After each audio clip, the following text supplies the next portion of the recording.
Now.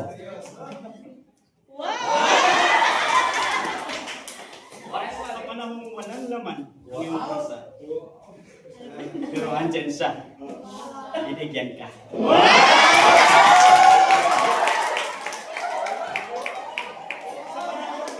Sir. Parang di mo na kaya.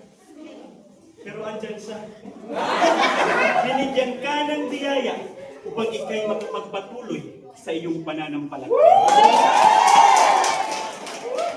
Sa panahong buhay ay kailumpay.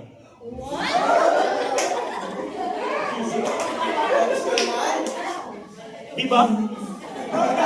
Andyan siya upang damayan ka.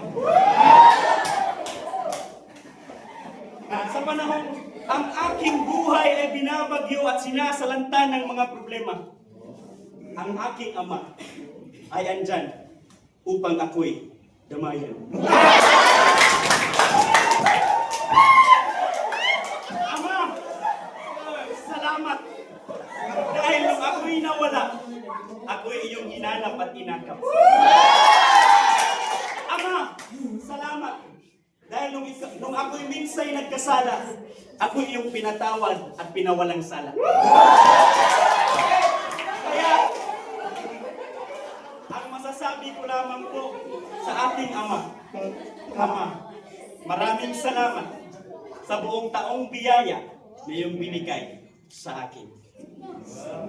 Ama, nawa po ay bigyan mo pa ako ng kalakasang magpatuloy at magpatuloy sa aking lakarin at sustentuhan ng aking mga kailangan at ng biyaya. Maraming salamat po.